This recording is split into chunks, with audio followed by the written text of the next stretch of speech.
All right, so without further ado, let's take a look at the answers to the problems that you guys did on page 11 and 12.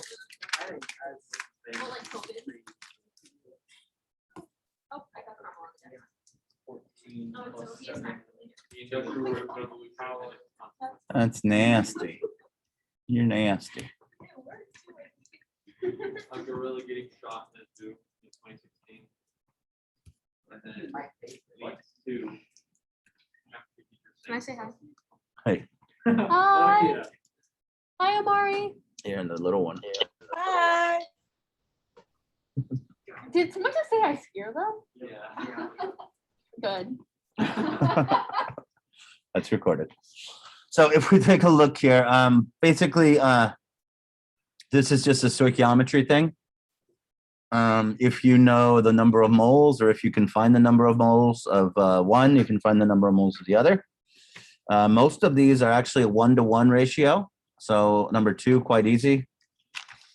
If we take a look down here, there's also a formula you can use. It's the ma va over ka equals mub verb over kub. So basically that's the molarity of the acid times the volume of the acid divided by the coefficient of the acid. The coefficient of the acid here is 1. Remember, the coefficient is the thing in front of the chemical in the balanced equation. The molarity of the base times the volume of the base divided by the curve, or the coefficient of the base. In this case, it's 3. Reading the equation, reading the question, you should be able to find out that these two things go together. This is the milliliters of that molarity, and that is of the base. So right there, you find MB and VB, and use the balanced equation to find CB. You have VA, so you want to find what is the molarity of acid. You want to find MA. So you rearrange it, plug everything in, and you should be able to get it. Take a look if you did those problems there. If you didn't do these problems, you're going to have to do these problems for tomorrow's math for, on the lab. So there you go. Questions there?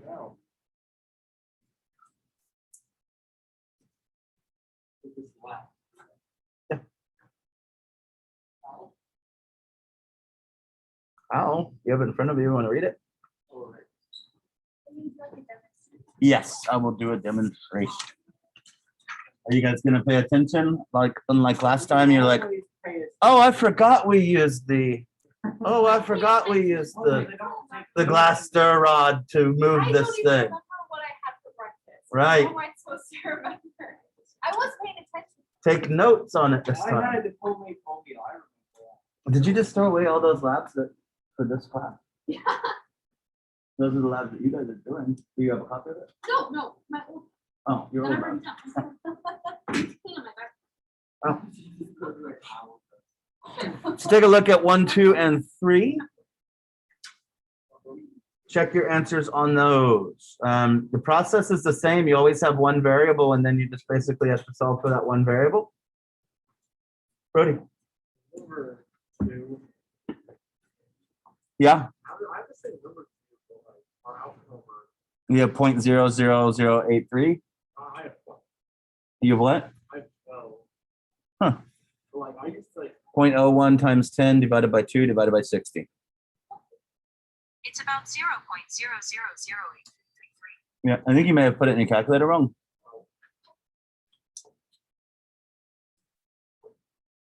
We are on page 12. Yeah, right? Sometimes it happens. And then 3 and 4. While you're checking 3 and 4, I'm going to get a attendance real quick.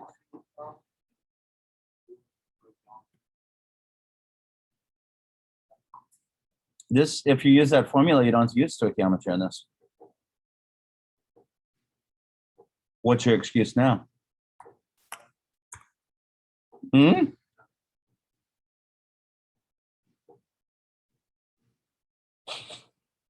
Mava Vaka was what? Yeah, we just had that up there while you were throwing all your labs away. You scoot the desk real close. I don't think I'll be able. Did we ever try that one weird pair of glasses?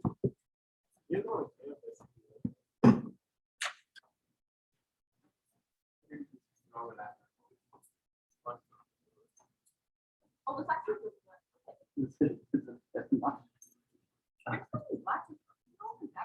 It's actually close to mine too.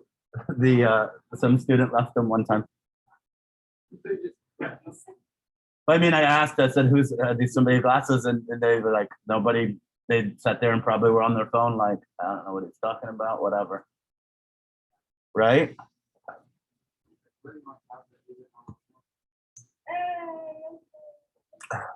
These were the best class. Yeah. That's right. You heard it right, recording. The best class, but number period 5-6 is the coolest. No, that's a lie. No. No, they just think they're cool. What if I think they are? No, you're wrong. I'm wrong. To make them feel better about themselves. Oh, I see. So it's like some type of weird reverse psychology thing. Yeah. What if what? We're not like we're the class that is actually. Jonah, I just realized, so I went to the symphony thing, and your brother's Isaiah, huh? Yeah, I put that together. I was like, Jonah, Isaiah, names from the Bible. I was like, you have another sibling? No. Jesus. But is John here? Yeah, okay. But I just thought it was awesome that I actually had your brother, like, what, last year or the year before that, right? 2 years ago. He was pretty responsible back then, but it looks like he's gotten even more responsible, right? I mean, for a sophomore, he was kind of like pretty responsible. But now I like looked, and he's in charge of the calling the plays and stuff or something. What's that? Yeah, sports broadcasting. Yeah, right. Like, I mean, that's, you have to have a lot of stuff going on in your mind to be able to do that stuff quickly, in my mind at least. I couldn't sit there and, oh, it's got him by the foot, you know? But yeah, like, yeah. So, I mean, he does it for the school, right? Yeah. He's also in charge of something else, if I remember correctly. Yeah. Very cool. Yes. On Friday? So we understand that hydrogen and hydroxide are going to come together to form water. What else do we get? For example, if we have a strong acid like HCl and a strong base, like, do you have those memorized yet? No. Yeah. Salt. We're going to get H2O and NH. Yeah, we've done that many times. That's the chemistry behind it. You got to be able to do that double displacement reaction and realize that HOH is H2O. And then you've got to realize you got to get these charges together too. And I'm just writing at the top of a page. Yeah. So if we take a look at this, this is strong acid plus strong base. If you mix a strong acid and strong base, for every hydrogen you get, you're going to get an OH pair up. And this is going to neutralize that. What are we going to form? Well, we're going to form a salt. Since this is so strong as an acid, this is not going to be very effective as a base. This ionizes completely. This forming with H again is not very likely. That's Cl negative, because in reality, the sodium is going to be a spectator ion. That Cl negative is not going to likely pick up an H. If that Cl negative picked up an H from H2O, what would it pull? It would make OH what? If it takes one H from H2O, it would make OH negative. Yeah, but that's not likely to happen because the ionization of this is complete. So none of that HCl, well, I shouldn't say none, a little bit amount of it will, because of, well, equilibrium things, right? But most of it will be a product. What will the pH be when these two things neutralize each other? 7. Yeah, when they neutralize each other, or at what we call the end point, the pH will equal 7. Now, we know that cabbage base indicator had colors and other indicators as well. I think I showed you guys some of the other indicators colors, like when they switch. We had time that day? Yeah, I think I actually took you guys past the first bell for the first time for a long time, right? Remember when I showed you, oh, this is bromo, pretzel. Yeah, and she was like, oh, my pretzels are I'm usually right on top of my pretzels or whatever. I think you said it. I think that was. Oh, it's probably somebody from the cool class. No. Yeah, it sounds more like grade 5, 6 thing. Cool as in dumb. And It's not a competition of grades. But if we take a look, these are the indicators. If we look at 7, 7 would be where we're looking for the pH to be at the endpoint. Would methyl violet be a good indicator for this reaction? No, Thymol blue, no. not the best. Methyl yellow, Mm-mm. bromophenol blue, No, methyl orange, no, methyl red. no. Now, litmus maybe. I don't know if we have any litmus down there. Bromothymol blue? Yeah, bromothymol blue will go from yellow to green to blue in that one split second. So if you see green or very faint blue, you know that the pH of that should be around 7, right? And that will be the endpoint, and that's where you'll stop. Could we use phenol red? Yeah. Phenol red right there as well. If a group wants to use, I got bromothymol blue ready. I'm going to try phenol red with this group, I think, today.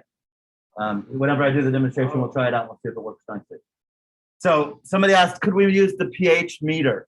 So the pH meter does take a little bit longer. We are going to use the pH meter for one of our trials, just so we can get what's called a titration curve and we can see. But for the other trials, it's going to be a lot faster for you to just use the titration. I mean, that's what the titration is for. Now, let me ask you this. Switch back. Oh, I did not switch back. So let's imagine we have HC2H3O2, H3O2, and we have NaOH. What are we going to get here? What's one thing for sure? Water, Water. sodium acetate. Yeah, and sodium acetate. Somebody's got their polyatomic ions memorized. Good job, Akshay. Yeah, right. So if we take a look, the problem here is sodium again is going to act like a spectator ion. So in reality, we're going to have C2H3O2 negative. And we know that this does not dissociate well. That means that if this is there, what will it tend to do? Come together. So this is a weak acid and it will make a base, right? A conjugate base. Since this is such a weak acid, this actually is more common than this thing. So what this thing will do is it will pull hydrogen off of H2O. What will that do? That will make OH negative, right? Because it loses an H plus. So what is that going to mean? Well, that means at the end point of this, whenever all of these have added up, this is going to take hydrogens away from water and increase the concentration of OH. So at the end point, what's the pH of this going to be? Greater than 7. Greater than 7. It's actually at about 8.3. Right? And that's definitely a very hard concept if you're just getting into it. You're going to need to go over that in your mind a little bit. The main thing for this class, what that tells us is that we are not going to be using bromothymol blue. What indicator will we be using for that? Phenolphthalein. Yeah, phenolphthalein. Phenolphthalein right here.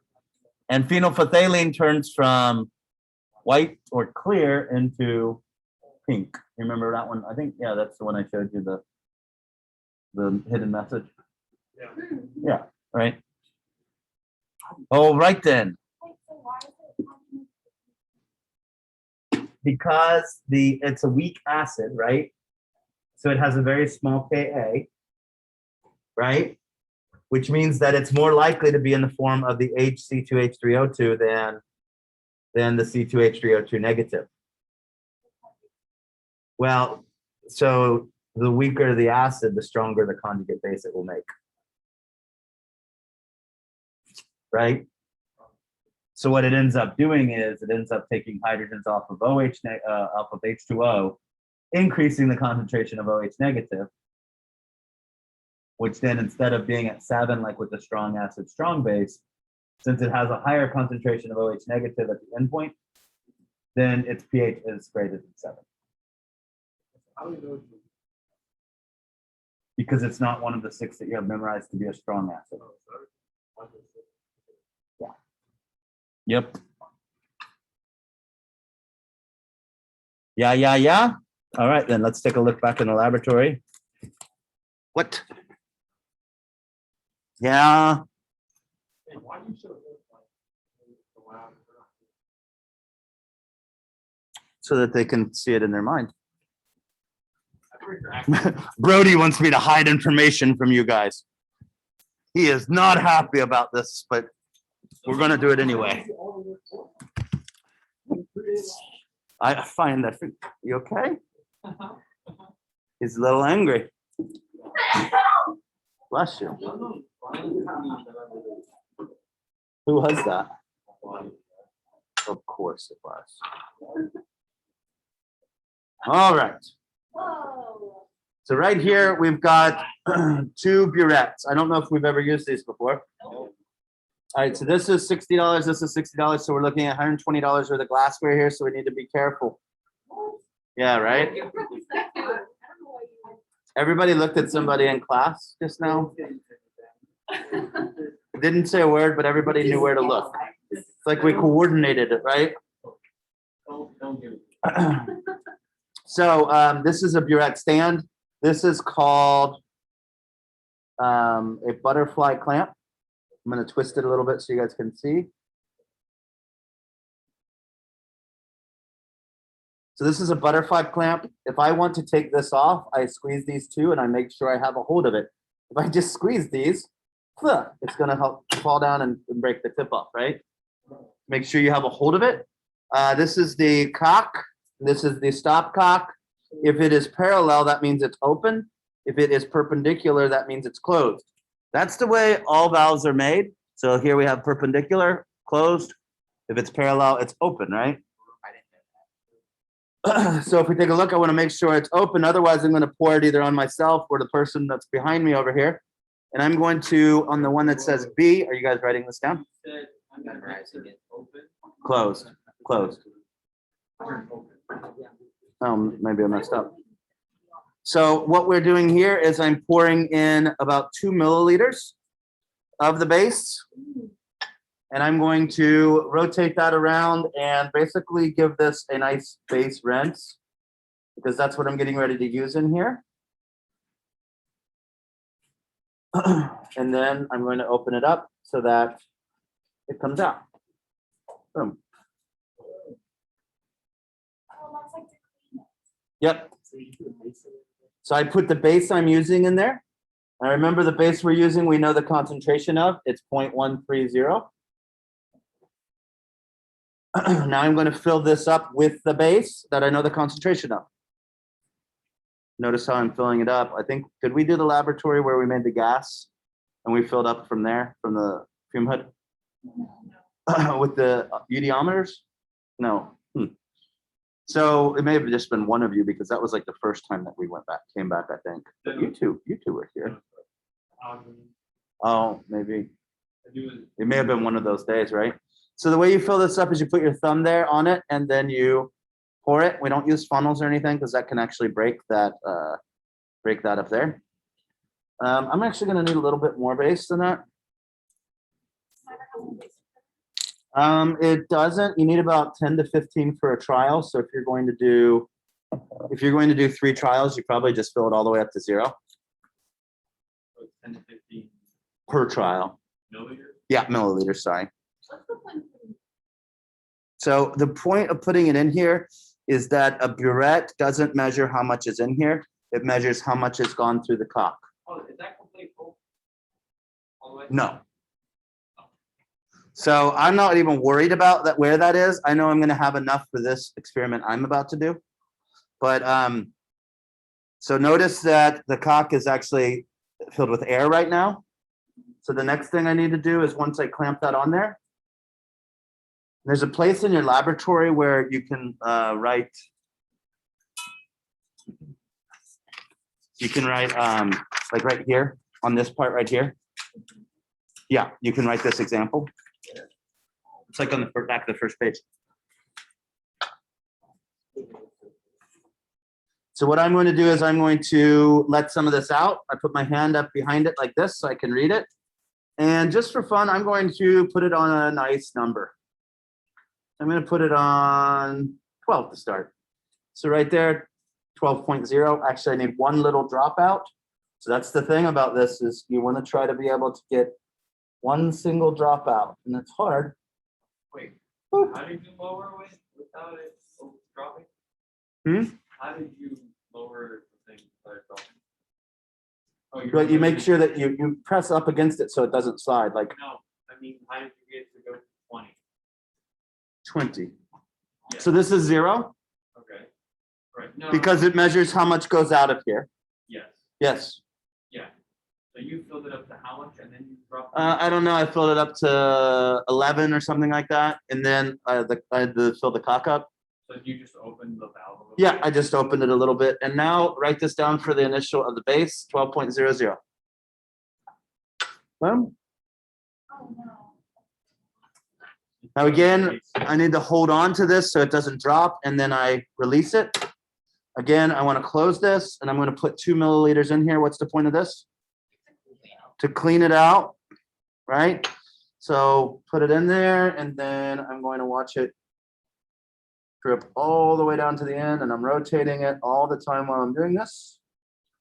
And then we're going to open it up. Sometimes it gets like a vapor lock. So you just have to tap it on the back a little bit. Hey, Mr. Jackson. Yeah, option. So for the unknown one, the only stuff we've done yet is the initial volume of the base. You got it. Yep. Okay. I'm getting ready to add the acid. Now this is HCl, even though it says H2SO4. We would need a different indicator for that. And I have actually, well, just to show you, I've actually added some distilled water in here. So this will not be the actual one that you guys are doing tomorrow. Yours will be highly concentrated than this. That's a step you would not do. But basically what I'm doing is screwing up the concentration so that they're not the same as the one that you do tomorrow. Wait, so why do you put the base in there to clean it instead of putting the acid in it?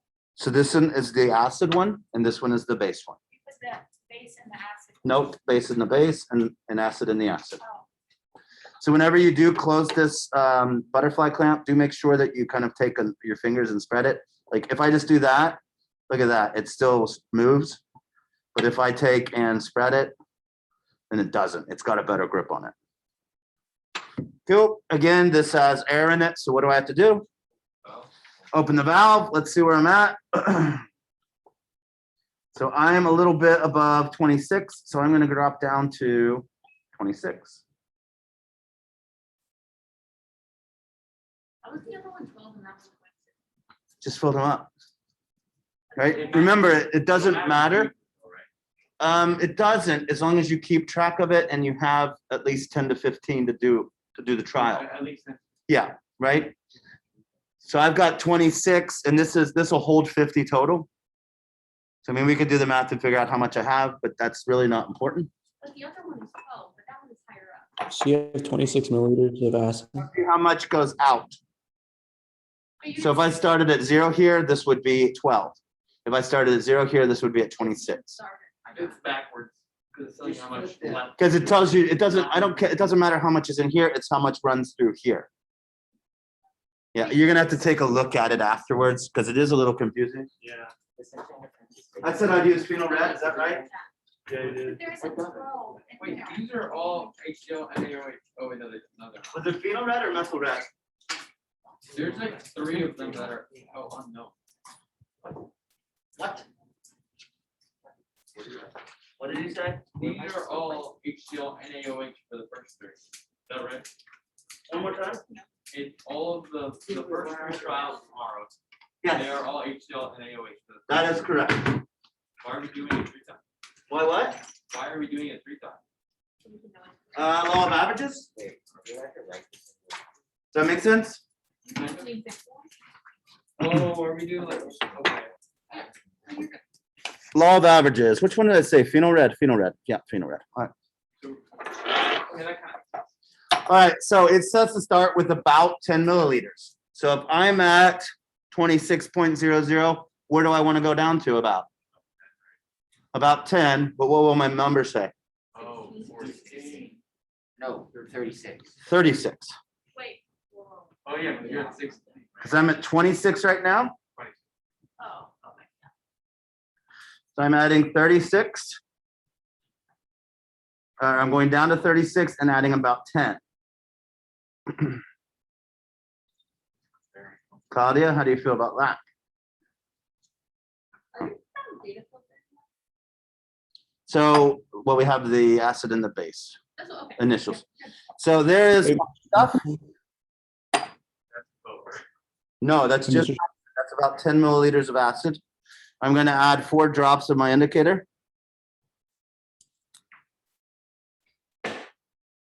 Wait, how much was the? Hey, Mr. Jackson. Yeah, How much was, I know the initial base was 12 milliliters, but how much was the initial acid? 26. 26, okay.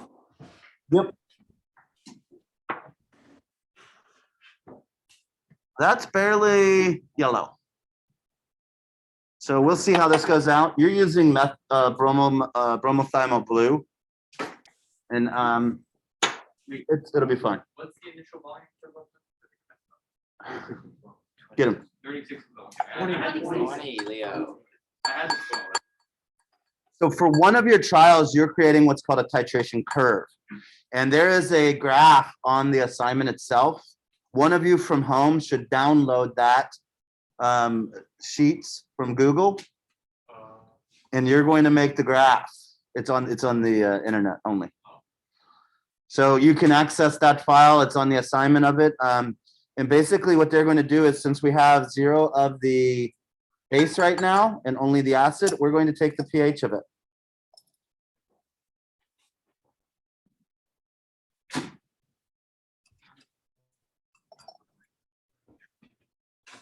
You gave me a 0.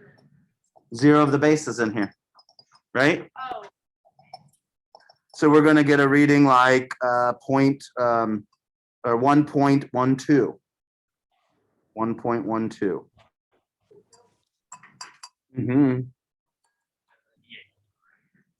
That is the pH. So you would put that at 0 on the spreadsheet. Now what I'm going to do is I'm going to add the base 1 milliliter at a time for the trial that I'm doing this on. Actually, with the pH, couldn't we figure out the concentration of the acid? Yeah. Yeah, and I think it actually asks you to do that. Don't do it for this acid because that's not the acid you're doing tomorrow, right? So you could find out the concentration of the acid with the pH, and then you could actually figure out how many milliliters of this it should take. That would be good information. That way, whenever I get closer to the milliliters that it would take of this, to cancel it out, and slow down my titration. Currently, I'm going to do 1 milliliter at a time. 1 drop. Nope. That's 12 to 13. 1 milliliter, and then I'm going to check the pH again. Oh, that's gonna take a while. This trial does take a while. It's up to you whether or not you want to do the first one or the second one or the third one. But one of your trials, you have to do this. So there we have 1.36.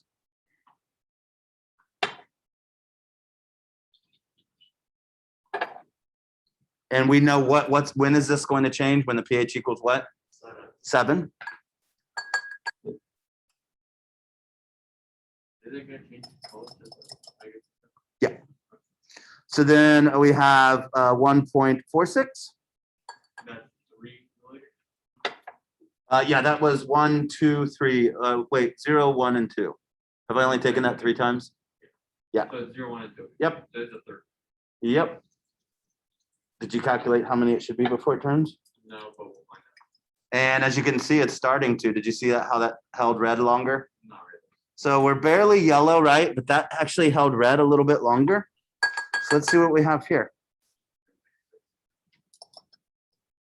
Oh, wow. So there the pH is 1.96. What we're looking for here is a huge jump. So I'm going to slow my roll here and I'm going to go 1/2 milliliters because I'm getting ready to reach that pH. Another thing I can do, which is actually the way you'll probably do it near the end, whenever you know you're right about there, when you get good at this, is you can get this so that it drips 1 drip at a time. And then you just sit here like this. There's my half. Oh, look at that. And now we've gone from yellow to red. And it looks like it's staying for 30 seconds. I wonder where we're at here. Because we could be like at 6 or something like that. We My bet's on 6.7. we think it's close to 7. Actually, no, it's fine. Oh, this thing just went weird. Hold on one second. My thing went weird. Sorry about that. Have any battery power in this one? Oh, look at this. Somebody has spider webbed it.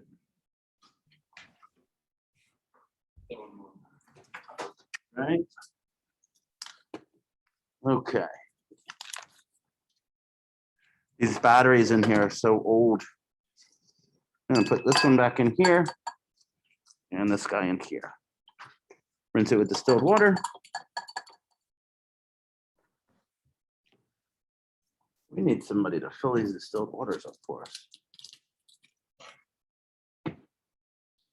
And drop it into here. Oh, look at that. We went over a little bit. Does it, so do you have to redo it or is that? One thing I could do if I wanted to is I could add a drop of acid.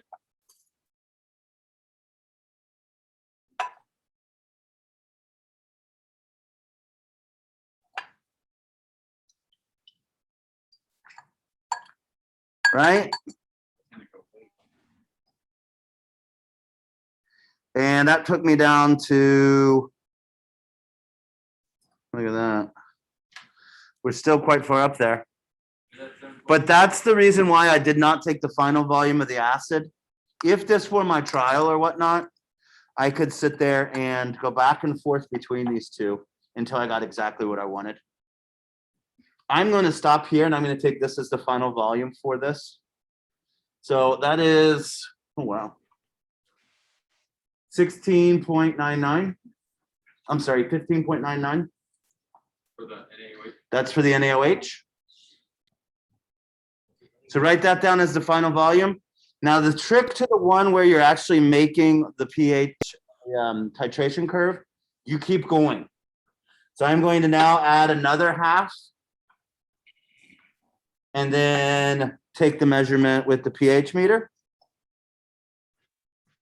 And now we are at 8.96. And then I'm going to take another milliliter or 1/2 milliliter, whichever my statement is now. And I'm going to measure with the pH meter. And now we are at 11.2. You can see that 7 was only there for a very small amount of this, right? We're going to add another one.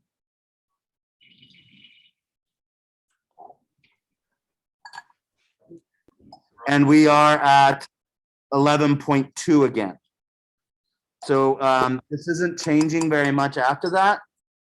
So that means that it's flattening out again. So once it flattens out and you got one that's like within 0.1 or 0.2 of each other from doing this, then you would stop. On the pH meter. Yep. Let's go ahead and get the final volume of our acid.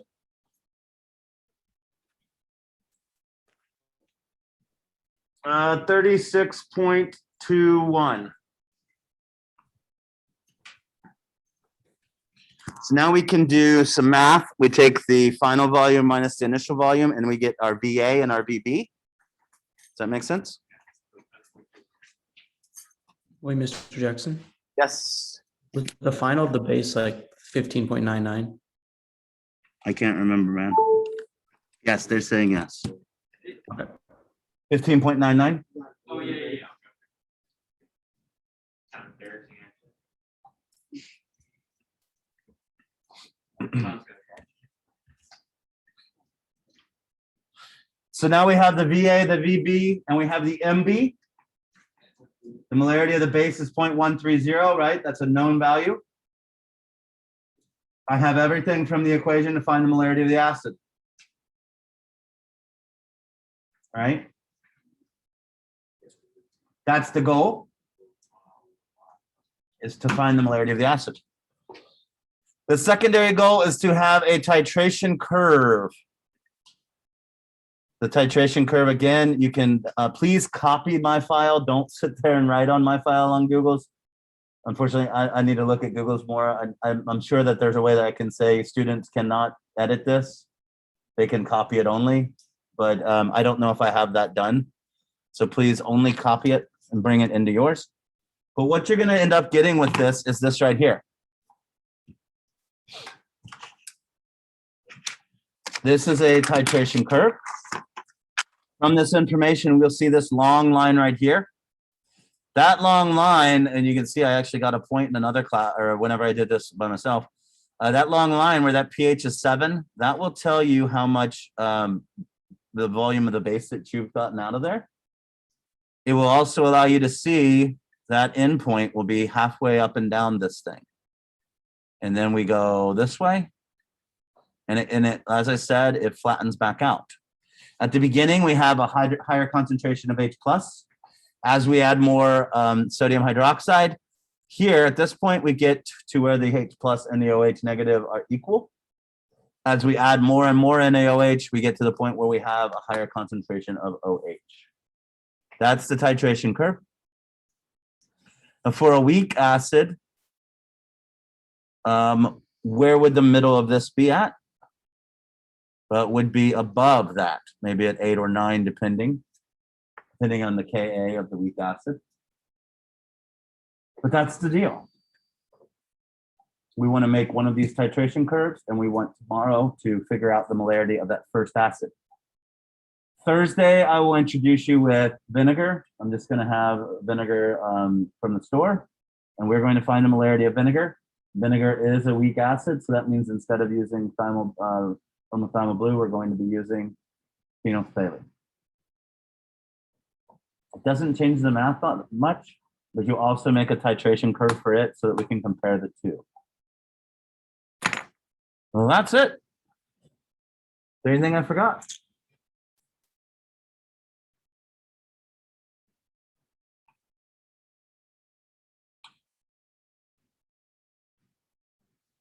Actually, have you dealt with acid-base titration math where you had to calculate using the ice tables after you've created the conjugate base? Yeah. Yeah, okay, you've done that. Dude, you're ready to take the AP test. All the kids that took it on Friday were like, oh, we learned everything in X chemistry for it. To take the AP test, so you're even above that. Pretty tight. That's all I got for today, guys. If you had trouble with this video and you need to watch it again, by all means, you can.